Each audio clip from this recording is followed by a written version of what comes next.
우리 제목 한번 갈까요? 제목 한번 갑니다. 시작. 초자연적 표적을 통해 나타난 하나님의 나라. 하나님이신 예수님, 예수님의 신적 이 신성에 대한 말씀을 살펴봅니다. 마태복음 14장 말씀 함께 갑니다. 시작. 예수께서 즉시 제자들을 재촉하사 자기가 무리를 보내는 동안에 배를 타고 앞서 건너편으로 가게 하시고 무리를 보내신 후에 기도하러 따로 산에 올라가시니라. 저물매 거기 혼자 계시더니 배가 이미 육지에서 수리나 떠나서 바람이 거스름으로 물결로 말미암아 고난을 당하더라. 밤 사경에 예수께서 바다 위로 걸어서 제자들에게 오시니 제자들이 그가 바다 위로 걸어오심을 보고 놀라 위령이라 하며 무서워하여 소리 지르거늘 예수께서 즉시 이르시되 안심하라 나니 두려워하지 말라. 베드로가 대답하여 이르되 주여 만일 주님이시거든 나를 명하사 물 위로 오라 하소서 하니 오라 하시니 베드로가 배에서 내려 물 위로 걸어서 예수께로 가되 바람을 보고 무서워 빠져가는지라. 소리질러 이르되 주여 나를 구원하소서 하니 예수께서 즉시 손을 내밀어 그를 붙잡으시며 이르시되 믿음이 작은 자여 왜 의심하였느냐 하시고 배에 함께 오름에 바람이 그치는지라. 배에 있는 사람이 예수께 절하며 이르되 진실로 하나님의 아들이소이다 하더라. 아멘. 아멘. 우리 내용 파악하기 내용 함께 읽겠습니다. 함께 갑니다. 예수님께서는 이 땅에 오셔서 수많은 일들을 행하셨습니다. 세상에는 수많은 위인들이 있습니다. 하지만 우리는 예수님을 그 위인들과 같은 선상에서 보지 않습니다.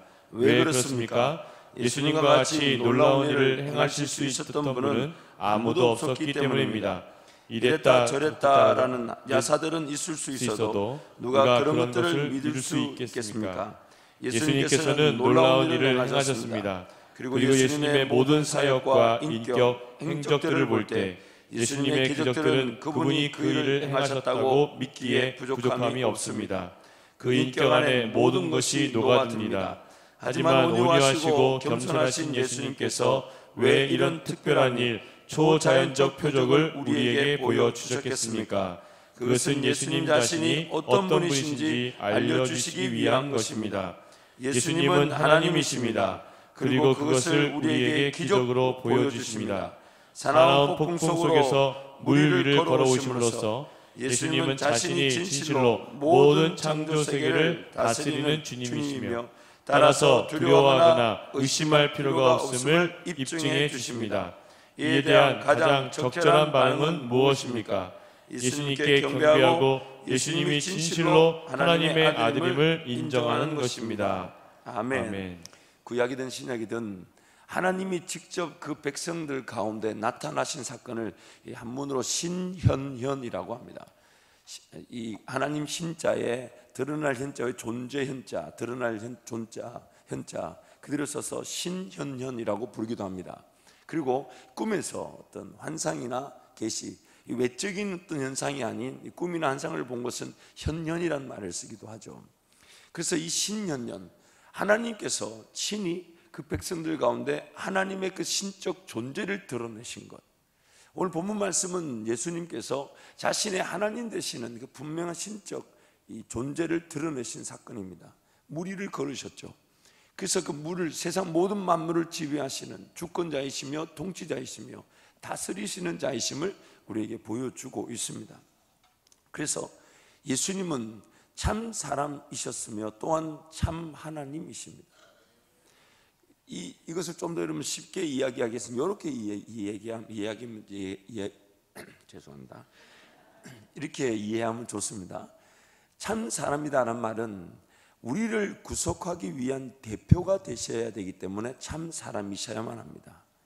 그 군, 즉 원숭이가 코끼리를 대신할 수 없잖아요. 그렇죠? 코끼리가 또 누군가를 대신할 수 없는데 사람은 반드시 사람을 대표해야만 합니다. 그래서 사람을 대표하기 위해서 예수님은 참 사람이셔야만 했고 또한 구속의 역사를 이룰 수 있는 그 능력으로 하나님이 직접 구속사에게 대신하신 것입니다. 대신, 즉 참 사람이란 말은 사람을 대표하시기 위해 참 사람이셔야만 했고 구속의 역사를 온전히 이루시기 위해 하나님이 대신 자격을 갖추시고 이 땅에 나타나신 것입니다. 그래서 참 사람으로 대표가 되시고 참 하나님으로서 구속의 역사를 대신하신 것입니다. 저도 배운 겁니다, 여러분. 저도 배운 거지. 제가 발견한 것이 아니라 저도 신학교 다닐 때 배운 겁니다. 참 사람이셔야만 사람을 뭐 한다고요? 대표하시고 참 하나님이셔야만 구속의 역사를 대신하실 수가 있습니다. 만약 참 하나님이 아니시라면 예수 그리스도의 그 희생은 온전한 희생, 그리고 영원한 희생이 될 수가 없습니다. 사람으로서 하나님의 진노를 감당할 자가 아무도 없기 때문입니다. 그래서 우리가 이미 하이델베르크 16문 17문에서 여러분 기억나실 줄 믿습니다. 하이델베르크 16문 17문에서 했어요. 참 하나님이셔야 하는 이유가 뭐냐면 그 어떤 사람도 하나님의 진노의 형벌을 온전히 감당할 수 있는 사람은, 대신할 수 있는 사람은 없습니다. 그래서 하나님의 그 진노를 감당하기 위해서는 누군가 대신할 자격을 가진 사람이 필요한데, 그것은 바로 참 하나님이시고 참 사람이신 예수가 우리에게 필요하다는 것이죠. 그래서 참 하나님이신 예수 그리스도로 말미암아 그 하나님이신 예수님이 사람으로 대표가 되셔서 진노의 형벌을 감당하셨고, 또한 그가 온전한 희생, 단번에 영원한 희생 제사를 드릴 수 있는 대신할 자격을 가지고 계셨던 것입니다. 그래서 예수님은 반드시 100% 사람이셔야만 했고, 또한 100% 하나님이셔야만 했습니다. 참, 그래서 이 땅에 그 누구도 예수를 대신할 자가 없었던 것입니다. 그 누구도 우리의 구원을 위해 예수님 외에는 다른 자가 주어질 수가 없는 것이었습니다. 그래서 이만희는 안 된다는 거예요. 될 수가 없어요. 그래서 여러분, 참 하나님이셨던 예수님은 참 사람으로서 사람을 대표하셨고 구원의 역사를 대신하실 수 있었던 것입니다. 오늘 본문 말씀은 그런 예수님의 신현현, 신적 존재를 드러내신 이 사건을 보면서 베드로의 모습, 그리고 오늘 우리 모습을 발견하게 합니다. 베드로가 무리를 걸어오신 예수님을 보면서 도대체 예수님의 그 끝을 알 수가 없는 거예요. 이분은 어디까지 무엇을 하실 수 있을까? 그렇지 않겠습니까? 예수님과 함께 다니다 보니까 안 되는 일이 없어요. 못 하시는 일이 없고 안 하시는 일이 없어요. 그래서 무리를 걸어오신 예수님 보면서 베드로가 압도를 당하게 되죠. 압도를 당하니까 베드로가 자기도 모르게 툭 말 한마디 내뱉습니다. 만일 걸어오시는 분이 예수님, 우리 주님이시라면 나로 하여금 무리로 걸어오게 하십시오. 그 한마디 예수님이 오라 하니까 무리를 걷기 시작하는데, 무리를 걷기 시작하는데 점점 빠져들어갑니다. 왜? 성경이 빠져들어간 이유를 뭐라고 얘기합니까? 뭘 봐야 되는데 뭘 봤다? 뭘 봐야 되는데 뭘 봤다고요? 예수님 봐야 되는데 뭘 봤다고요? 이 풍랑과 파도를 더 본 거죠. 그러니까 빠져들어간다. 갈라디아서 3장 3절 말씀을 같이 한번 읽겠습니다. 갑니다. 시작. 너희가 이같이 어리석으냐? 성령으로 시작하였다가 이제는 육체로 마치겠느냐? 우리 연약함의 모습입니다. 우리가 예수를 믿은 것은 성령 하나님이 우리 가운데 임하셔서 그 성령 하나님의 그 거듭나게 하신 중생의 역사로 말미암아 우리가 예수를 믿게 되었어요. 그래서 성령으로 시작하였지만 우리 존재의 연약함 때문에 죄인된 타락의 본성이 성령으로 시작하여 성령 하나님만 의지하게 만들지 않고 자꾸만 인간적 육신을 의지하게 만듭니다. 인간적 계산과 인간적 방법과 인간적 경험을 성령 하나님만을 의지하는 일에 쳐서 복종시키고 내려놓기보다는 자꾸만 그것을 붙들려고 합니다. 그것을 붙들려고 하다 보니 성령으로 시작된 길에서 성령으로만이 감당될 수 있는 일이 육신으로 맞춰질 수가 있는 겁니다. 예수님의 신적 현상, 신현현을 보면서 자기도 압도되어 만약 당신이 우리가 믿는 주님 그분이시라면 나도 한번 걷게 해달라는 그 고백, 그래서 그 걸음이 시작되었어요. 정말 무리를 걷기 시작했지만 순간 예수만 바라보며 예수만 고정해야 될 그 시선이 예수만 바라보지 않은 채 풍랑과 파도를 바라보는 순간 의심과 두려움이 생기기 시작합니다. 예수님이 베드로에게 믿음이 적은 자여 어찌하여 의심하였느냐 할 때 그 의심이란 단어는 헬라어로 단어를 보면 마음이 둘로 나뉘었다란 말입니다. 그래서 평안이란 단어와 의심이란 단어가 이 차이를 가지고 있습니다. 평안은 마음이 나뉘지 않았다는 것이에요. 누구만 바라봤다는 얘기입니까? 하나님만 바라본다는 얘기, 예수만 바라본다는 얘기. 그래서 평안한 이유는 뭐냐면 마음이 둘로 나뉘지가 않는 거예요.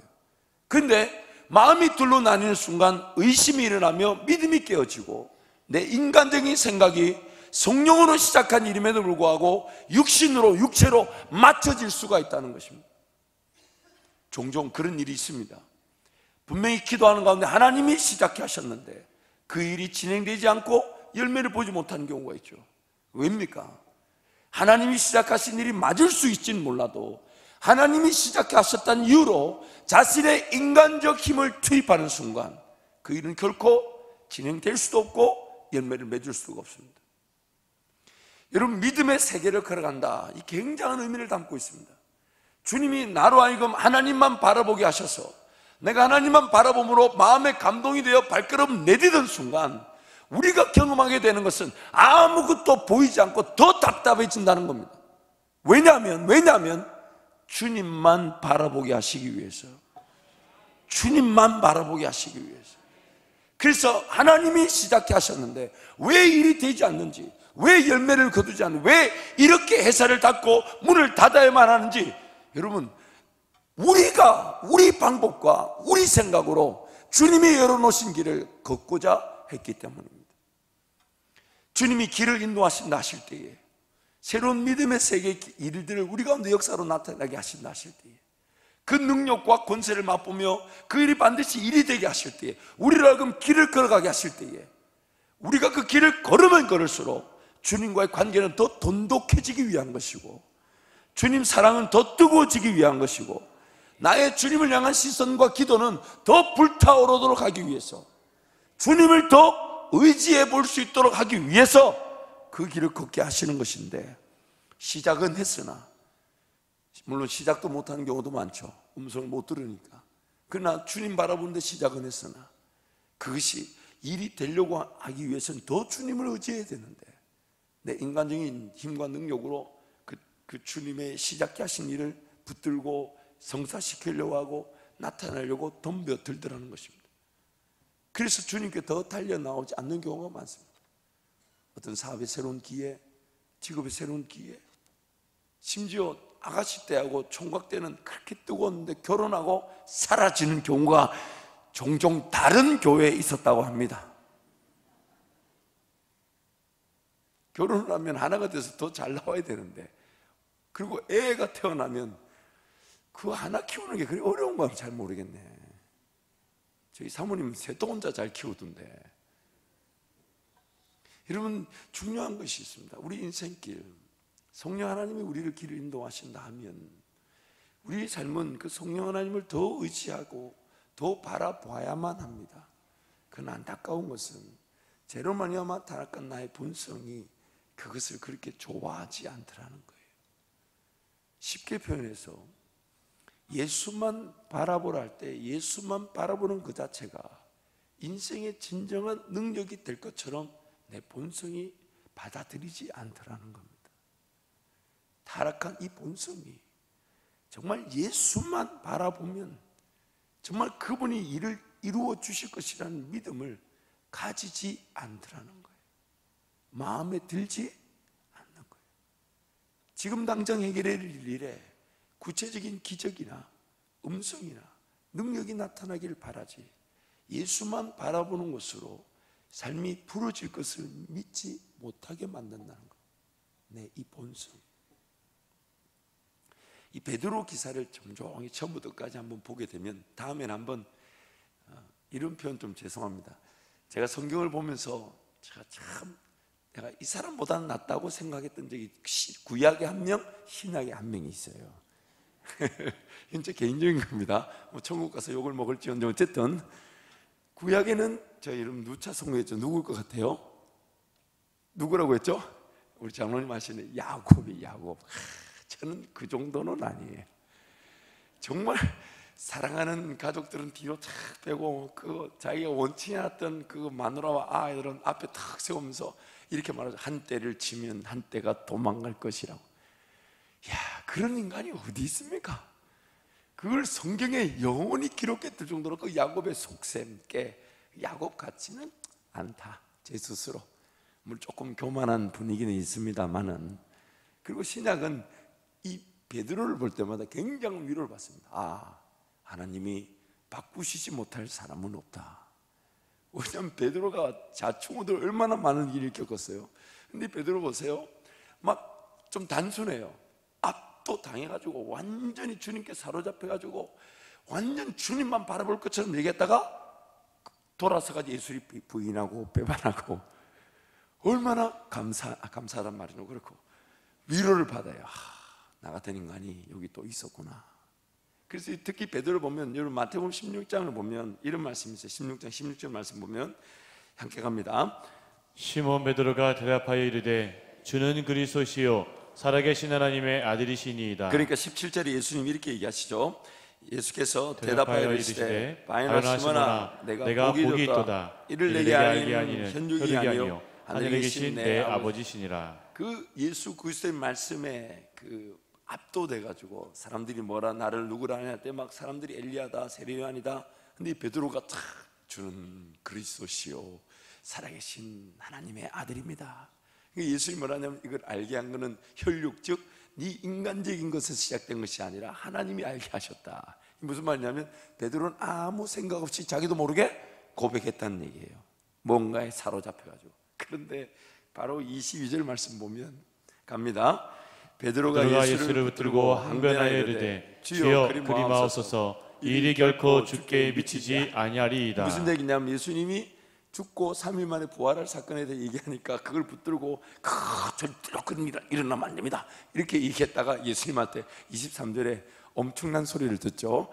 예수께서 돌이키시며 베드로에게 이르시되 사탄아, 내 뒤로 물러가라. 너는 나를 넘어지게 하는 자로다. 무슨 얘기냐면, 다음에 한번 이 부분에 대해서 좀 더 깊이 살펴보겠지만은, 베드로가 완전히 그런 신적 존재에 압도되어져 자기도 모르게 입술만 열려서 주는 그리스도시요 살아계신 하나님의 아들입니다 했다가 바로 한 5절 너머에 22절에 자기도 모르게 예수님께 막 붙들고 예수님 절대로 십자가에 달려 죽지 않습니다. 죽으면 안 됩니다.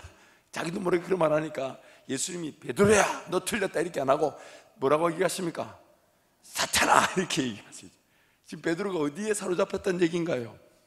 사탄에게 사로잡혔다는 얘기죠. 자기의 생각이 이런 것들이 완전히 사로잡혔다는 얘기죠. 방금 전까지 하나님께 사로잡혔다가 곧바로 누구한테 사로잡혀요? 사탄에게 사로잡히는 이 베드로의 모습. 방금 전에 압도돼서 주님이시면 무리로 걸어라고 얘기해놓고는 걸어가자마자 어디를 쳐다봅니까? 풍랑과 파도를 쳐다보는, 이 누구의 얘기가 아니라 오늘 우리의 얘기입니다. 물론 사람마다 조금 편차가 있겠지만, 그래서 예수님의 제자 중에 극과 극을 달리는 사람이 2사람이 있어요. 한 사람은 이 베드로고 한 사람은 사도 요한입니다.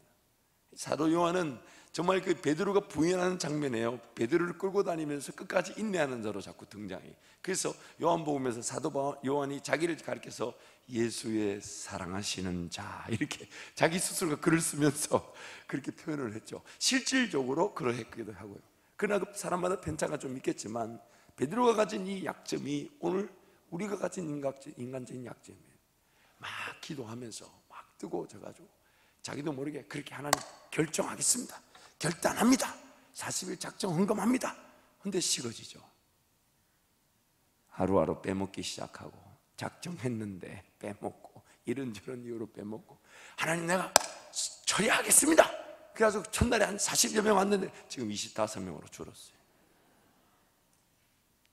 물론 제가 그걸 탓하자는 것이 아니라 우리가 그런 연약함을 가지고 있습니다. 그래서 우리는 항상 매 순간 나의 그 결단과 다짐이 하나님께로부터 시작된 것이라면, 그렇다면 하나님 이 결단과 다짐이 지켜질 수 있는 또 은혜가 필요합니다.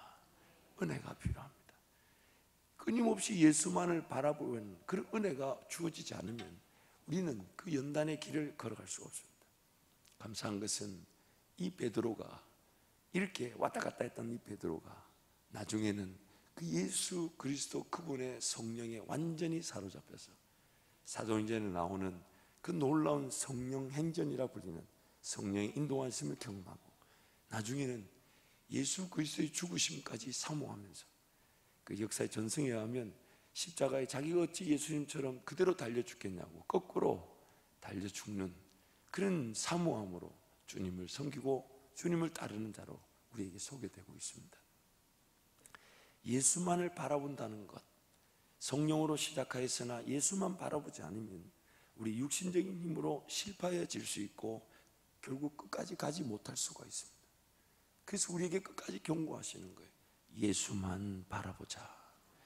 예수만 바라보게 될 때에 무리를 끝까지 걸어갈 수 있었을 것인데 풍랑이나 이런 것들 자꾸 바라보게 되는 우리의 연약함, 부족함. 여러분 요한복음 3장 14절 말씀 보면 이런 말씀이 있습니다. 함께 갑니다. 모세가 광야에서 뱀을 든 것 같이 인자도 들려야 하리니. 민수기 21장에 나오는 말씀을 예수님 말씀하시는 거예요. 먹을 것이 없다고 원망하는 그 이스라엘 백성들에게 불뱀이 나타나서 물어 죽이기 시작합니다. 불뱀에 물려 죽기 시작할 때 하나님이 그들을 구원하는 방법이 뭐였습니까? 놋뱀을 걸어서 세워두고, 그리고 놋뱀을 쳐다보면 산다. 근데 예수님이 그 놋뱀처럼 들리셔야만 한답니다. 그러시면서 우리에게 말씀하시기를 오직 예수만 바라보라. 예수만 바라보라. 그 예수만 바라본다는 것이 그리 큰 능력이 아닌 것처럼 여겨지는 게 오늘 우리의 타락의 본성입니다. 예수만 바라본다고 일이 될까?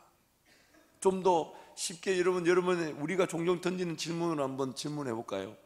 기도만 하면 진짜 될까요? 기도만 하면 될까요? 그렇게 질문을 던지죠. 그래서 제가 목사가 해줄 말은 한 가지밖에 없어요. 기도만 하면 됩니다.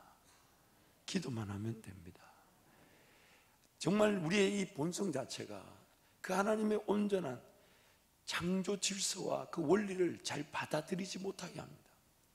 가만히 한번 생각해 보세요. 하나님 우리를 지으셨을 때 그때 하나님과 우리의 관계도 이거밖에 없었어요. 하나님만 바라보는 거. 하나님만 바라볼 수 있도록 하기 위해 나의 전인격적 구조를 만들어 두고 그 마음과 정성과 뜻을 다해 하나님 그분만 신뢰하고 그분만 듣고 그분만 바라보는 거. 그것이 원래 창조의 내용이고 목적이었습니다. 죄로 말미암아 타락하여 우리가 복잡하게 만들어 버리니까 이제는 그 복잡하게 만들어 놓은 것을 우리가 복잡하게 하나님께 들고 갑니다. 복잡하게 다가갑니다. 복잡하게 해결하기를 원하고 복잡하게 자꾸만 원하고 복잡하게 우리가 자꾸만 하나님과 관계를 설정합니다.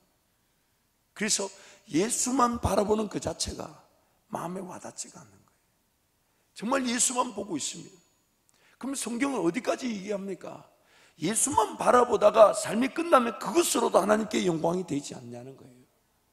다른 일이 꼭 일어나야 되겠냐 이거예요. 인생의 문제가 풀어지지 않으면 예수가 아니냐 이 말이에요. 내 인생의 문제가 해결되지 않으면 하나님이 아닐 수 있냐 이거예요.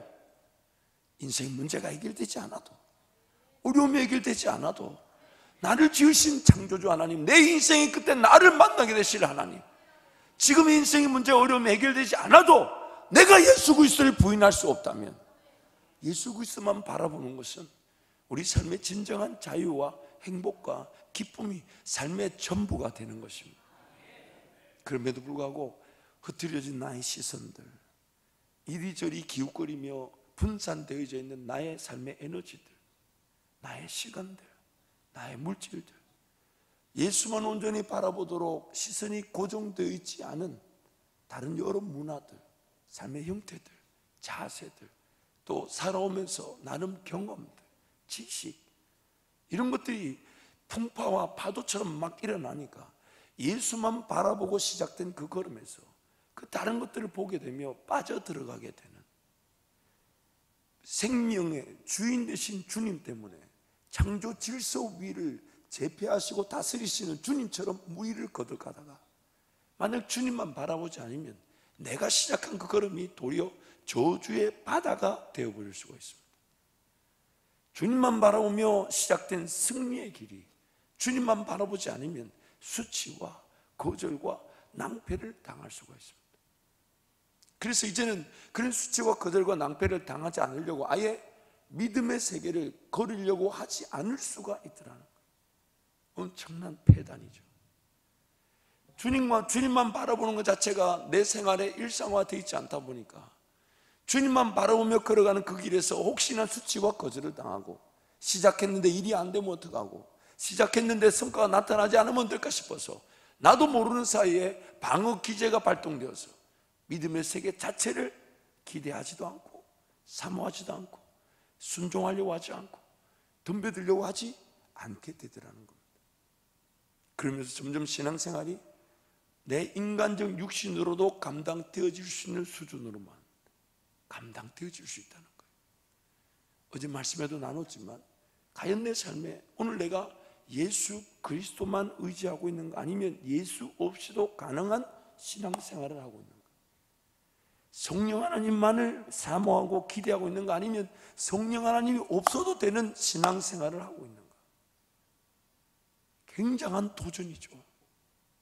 우리는 예수가 아니면 죽을 기회가 없고 예수가 아니면 다시 부활할 그 은혜를 맛보지 못하는데 예수 십자가, 예수 이름의 권세가 없이도 신앙생활이 되는 것처럼 보이고 성령 하나님의 의지함이 없이도 신앙생활이 되는 것처럼 보이는, 어려서부터 율법을 다 지켰지만 영생에 대한 확신이 없는, 예수를 따르지 않으면서도 율법을 지켜내고 하나님을 섬길 수 있는 것이 오늘 우리를 두렵게 만드는 것입니다. 그래서 오늘 이 새벽을 부득부득 깨우고 달려나온 이유가 무엇입니까? 성령으로 시작한 발걸음이 성령으로만 이어질 수 있기 때문에 삶을 가만히 내버려 두지 않는 것이죠.